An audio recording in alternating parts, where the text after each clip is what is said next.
ಉಳಿಯಲಿ ಉಳಿಯಲಿ ಸರ್ಕಾರಿ ಶಾಲೆಗಳು ಉಳಿಯಲಿ, ಬೆಳೆಯಲಿ ಬೆಳೆಯಲಿ ಬಡ ರೈತ ಕೂಲಿ ಕಾರ್ಮಿಕರ ಮಕ್ಕಳ ಭವಿಷ್ಯ ಬೆಳೆಯಲಿ.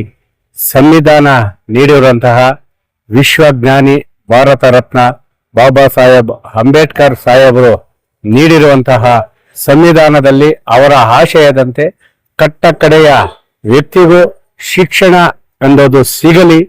ಗುರುಕುಲದಿಂದ ಅಂದ್ರೆ ಮರದ ಕೆಳಗಡೆ ಕೈಯ ಬೆರಳಿನಲ್ಲಿ ಮರಳಿನ ಮೇಲೆ ಆ ಎಂಬ ಪದವನ್ನು ತಿದ್ದುವ ಮುಖಾಂತರ ಈ ಒಂದು ಪುರಾತನ ಅಂದ್ರೆ ಪೂರ್ವಜರ ಕಾಲದಲ್ಲಿದ್ದಂತಹ ಶಿಕ್ಷಣ ಇವತ್ತು ಬಹುರಾಷ್ಟ್ರೀಯ ಕಂಪನಿಗಳ ಕಪಿ ಮುಷ್ಟಿಯಲ್ಲಿ ಸಿಲುಕಿ ಇವತ್ತು ಈ ಒಂದು ಶಿಕ್ಷಣನ ಪಡಿಬೇಕಾದ್ರೆ ಅರಸಾಹಸ ಪಡಿಬೇಕಾದಂತಹ ಪರಿಸ್ಥಿತಿ ಇದೆ. ಆದ್ರೆ ನಮ್ಮ ಬಾಬಾ ಸಾಹೇಬ್ ಅಂಬೇಡ್ಕರ್ ಅವರು ಹೇಳಿದ್ರು, ಒಂದು ಹೊತ್ತಿನ ಊಟ ಇಲ್ಲದರೂ ಪರವಾಗಿಲ್ಲ, ಮಕ್ಕಳಿಗೆ ಶಿಕ್ಷಣವನ್ನು ಕೊಡಿ. ಆ ಶಿಕ್ಷಣವೇ ಆ ಮಕ್ಕಳ ಜೀವನವನ್ನು ರೂಪಿಸದೆ ಅವರ ಭವಿಷ್ಯವನ್ನು ರೂಪಿಸದೆ ಅಂತೇಳಿ ಅವರ ಆಶಯವನ್ನು ಕಂಡಿದ್ರು. ಆದ್ರೆ ನಮ್ಮನ್ನಾಳುವ ಸರ್ಕಾರಗಳು ಇವತ್ತು ರಾಜಕಾರಣಿ ಮಗ ರಾಜಕಾರಣಿ ಆಗ್ತಾ ಇದ್ದಾನೆ, ಇಂಜಿನಿಯರ್ ಮಗ ಇಂಜಿನಿಯರ್ ಆಗ್ತಾ ಇದ್ದಾನೆ, ಆದ್ರೆ ರೈತರ ಮಗ ರೈತರಾಗ್ತಾ ಇಲ್ಲ. ಶಿಕ್ಷಣ ಅನ್ನೋದು ದೊರೀತಾ ಇಲ್ಲ. ರಾಜಕಾರಣಿಗಳು ಹಿಂದೆ ಹೋಗಿ ಜೈಕಾರ ಹಾಕ್ಬೇಕ ಹೊರತುನು ಆ ಮಕ್ಕಳಿಗೆ ಸಿಗ್ತಾ ಇಲ್ಲ. ಸರ್ಕಾರಿ ಶಾಲೆಗಳು ಎಲ್ಲಿ ಹೋಗ್ತಾ ಇದೆ? ಪ್ರತಿ ವರ್ಷ ಸಾವಿರಾರು ಕೋಟಿ ಅನುದಾನ ತರ್ತಾ ಇರ್ತಾರೆ, ಆದ್ರೆ ಸಾವಿರಾರು ಶಾಲೆಗಳು ಮುಚ್ಚುತ್ತಾನೆ ಹೋಗ್ತಾ ಇದ್ದಾರೆ. ಲಕ್ಷ ಸಂಬಳ ಪಡೆಯುವಂತಹ ಶಿಕ್ಷಕರು ಎಲ್ಲಿ ಹೋಗ್ತಾ ಇದ್ದಾರೆ? ಅವರ ಶಿಕ್ಷಣ ಒಂದು ಯಾವ ರೀತಿ ಹೋಗ್ತಾ ಇದೆ ಅಂತೇಳಿ ಗೊತ್ತಾಗ್ತಾ ಇಲ್ಲ. ಇವತ್ತು ಶಿಕ್ಷಣ ಎಂಬುದು ವ್ಯಾಪಾರದ ವಸ್ತುವಾಗಿದೆ. ಕಾರ್ಪೊರೇಟ್ ಕಂಪನಿಗಳ ಕಪಿ ಬೀಷ್ಟಿಯಲ್ಲಿ ಸಿಲುಕಿ ಸರ್ಕಾರಿ ಶಾಲೆಗಳು ಸಂಪೂರ್ಣವಾಗಿ ನಾಶ ಆಗ್ತಾ ಇದೆ. ನಾವು ಶಿಕ್ಷಣ ಮಂತ್ರಿಗೆ ಕೇಂದ್ರ ಮತ್ತು ರಾಜ್ಯ ಸರ್ಕಾರ ಕೇಳ್ತಾ ಇರೋದೊಂದೇ, ನೀವು ಉಚಿತ ಭಾಗ್ಯಗಳನ್ನು ನೀಡಿ ಏನು ಅಧಿಕಾರಕ್ಕೆ ಬಂದು ನಮ್ಮನ್ನು ಸೋಂಬೇರಿಗಳನ್ನ ಮಾಡಿ ನಮಗೆ ಮೂಲಭೂತವಾಗಿ ಬರದ ಶಿಕ್ಷಣ, ಆರೋಗ್ಯ ಮತ್ತು ಕೃಷಿಯನ್ನು ಸಂಪೂರ್ಣವಾಗಿ ಬಹುರಾಷ್ಟ್ರೀಯ ಕಾರ್ಪೊರೇಟ್ ಕಂಪನಿಗಳಿಗೆ ಅಡಾಯಿಕವನ್ನು ಬಿಟ್ಟು ನಿಮ್ಮ ಉಚಿತ ಭಾಗ್ಯಗಳೆಲ್ಲ ನಿಲ್ಲಿಸಿಬಿಡಿ. ನಮ್ಮ ಮಕ್ಕಳ ಭವಿಷ್ಯಕ್ಕಾಗಿ ಶಿಕ್ಷಣ ಕೊಡಿ, ಆರೋಗ್ಯಕ್ಕಾಗಿ ಆರೋಗ್ಯವನ್ನು ಕೊಡಿ, ಊಟಕ್ಕಾಗಿ ಕೃಷಿಯನ್ನು ಕೊಡಿ ಅಂತೇಳಿ ಬೇಡ್ಕೊಳ್ತಾ ಇದ್ದೀವಿ.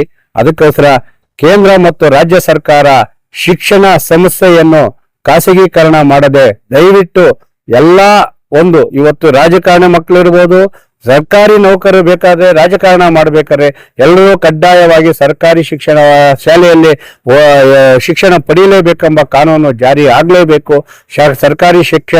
ಸರ್ಕಾರಿ ಶಾಲೆಗಳು ಉಳಿಲೇಬೇಕು.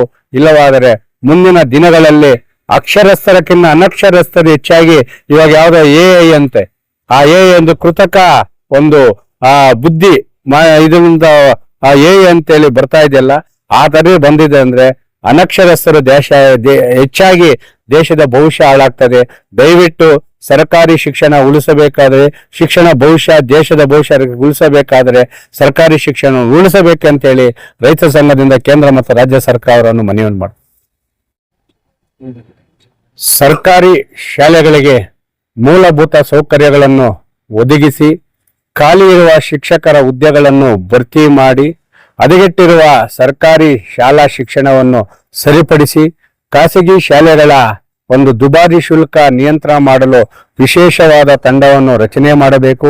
ಸರ್ಕಾರಿ ಶಾಲೆಗಳ ಮಕ್ಕಳಿಗೆ ಅವಶ್ಯಕತೆ ಇರುವಂತಹ ಪಠ್ಯ ಪುಸ್ತಕ ಮತ್ತೆ ಬಟ್ಟೆ ಹಾಗೂ ಶೂ ಮತ್ತಿತರ ಎಲ್ಲಾ ಸೌಲಭ್ಯಗಳನ್ನು ಕಾಲಕ್ಕೆ ಸಂಬಂಧ ಬಂದಂತೆ ಜೂನ್ ತಿಂಗಳಲ್ಲಿ ಪ್ರಾರಂಭವಾಗ್ತದೆ. ಜೂನ್ ತಿಂಗಳಲ್ಲಿ ಎಲ್ಲಾ ಶಾಲೆಗಳಿಗೂ ಸಂಬಂಧಪಟ್ಟಂತೆ ಎಲ್ಲ ಪಠ್ಯ ಪುಸ್ತಕಗಳು ಮತ್ತೆ ಎಲ್ಲ ಮೂಲಭೂತ ಸೌಕರ್ಯಗಳು ಮತ್ತೆ ಸಮವಸ್ತ್ರಗಳನ್ನು ಸಮರ್ಪಕವಾಗಿ ವಿತರಣೆ ಮಾಡುವ ಜೊತೆಗೆ ಖಾಸಗಿ ಶಾಲೆಗಳ ಶುಲ್ಕ ನಿಯಂತ್ರಣಕ್ಕೆ ವಿಶೇಷವಾದ ತಂಡವನ್ನು ರಚನೆ ಮಾಡಬೇಕು. ಅದರ ಜೊತೆಗೆ ಇವತ್ತು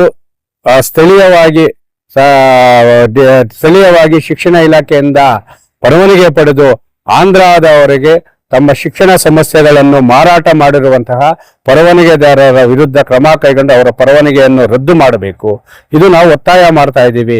ಪ್ರತಿ ವರ್ಷ ನೋಡ್ತಾ ಇದ್ದೀವಿ ಸರ್ಕಾರಿ ಶಾಲೆಗಳ ಮೂಲಭೂತ ಸೌಕರ್ಯಗಳ ಒಂದು ಕೊರತೆ ಮತ್ತು ಪಠ್ಯಪುಸ್ತಕ ಸಮರ್ಪಕ ವಿತರಣೆ ಮಾಡದ ಸರ್ಕಾರಗಳ ಶಿಕ್ಷಣ ವಿರೋಧಿ ನೀತಿಯಿಂದ ಇವತ್ತು ಖಾಸಗಿ ಶಾಲೆಗಳು ಅದನ್ನೇ ಬಂಡವಾಳವಾಗಿಸಿಕೊಂಡು ಈ ಒಂದು ನಿಮ್ಮ ಮಕ್ಕಳಿಗೆ ಉತ್ತಮವಾದ ಭವಿಷ್ಯವನ್ನು ರೂಪಿಸ್ತೇವೆ ಅಂತ ಹೇಳಿ ಗಲ್ಲಿಗೊಂದೊಂದು CBSE IC ಎಂಬ ಕಾಲೇಜುಗಳ ಮುಖಾಂತರ ಜನಸಾಮಾನ್ಯರಿಗೆ ಏನು ಇವತ್ತು ವಂಚನೆ ಮಾಡಿ ಸರ್ಕಾರಿ ಶಾಲೆಗಳನ್ನು ಸಂಪೂರ್ಣವಾಗಿ ನಿರ್ಲಕ್ಷ್ಯ ಮಾಡ್ತಾ ಇದ್ದಾರೆ. ಈ ನಿರ್ಲಕ್ಷ್ಯ ಮಾಡ್ತಿರುವ ಹಿನ್ನೆಲೆಯಲ್ಲಿ ಇವತ್ತು ಒಂದು pre-KGಗೆ ಒಂದು ಇವತ್ತು ಪ್ರತಿಷ್ಠಿತ ಕಾಲೇಜುಗಳಲ್ಲಿ ಸೇರಿಸಬೇಕಾದ್ರೆ ಕನಿಷ್ಠ ಯಾವ ಮಟ್ಟಕ್ಕೆ ಸರ್ಕಾರಿ ಶಾಲೆ ಹದಗೆಟ್ಟಿದೆ ಅಂತ ಹೇಳಿದ್ರೆ 1.5 ಲಕ್ಷ ಕೊಡ್ಬೇಕು. ಅದ್ರ ಜೊತೆಗೆ ಅವ್ರ ತಂದೆ ತಾಯಿ ಮಗನಿಗೆ ಸೀಟ್ ಸಿಗ್ಬೇಕಾದ್ರೆ ತಂದೆ ತಾಯಿ ಪರೀಕ್ಷೆ ಬರೀಬೇಕು. ಇದು ಯಾವ ರೂಲ್ಸ್ ಇದೆ ಅಂತ ಗೊತ್ತಾಗ್ತಾ ಇಲ್ಲ.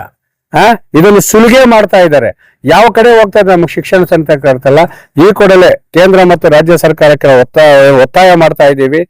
ಈ ಒಂದು ಸರ್ಕಾರಿ ಶಾಲೆಗಳಿಗೆ ಅವಶ್ಯಕತೆ ಇರುವಂತಹ ಪಠ್ಯ ಪುಸ್ತಕ ಮತ್ತು ಸಮವಸ್ತ್ರಗಳನ್ನು ಸಕಾಲದಲ್ಲಿ ವಿತರಣೆ ಮಾಡಬೇಕು. ಮತ್ತೆ ಮೂಲಭೂತ ಸೌಕರ್ಯಗಳು ಒದಗಿಸಬೇಕು. ಖಾಲಿ ಇರುವ ಒಂದು ಶಿಕ್ಷಕರನ್ನು ನೇಮಕ ಮಾಡಿ ಸರ್ಕಾರಿ ಶಾಲೆಗಳನ್ನು ಅಭಿವೃದ್ಧಿಪಡಿಸುವ ಜೊತೆಗೆ ಖಾಸಗಿ ಶಾಲೆಗಳ ಶುಲ್ಕ ನಿಯಂತ್ರಣ ಮಾಡಲು ವಿಶೇಷವಾದ ತಂಡವನ್ನು ರಚನೆ ಮಾಡಬೇಕಂತಲ್ಲಿ ಮಾನ್ಯರಲ್ಲಿ ಮನವಿಯ ಜೊತೆಗೆ ಕೈ ಮುಗಿದು ಬೇಡ್ಕೊಂತಾರೆ.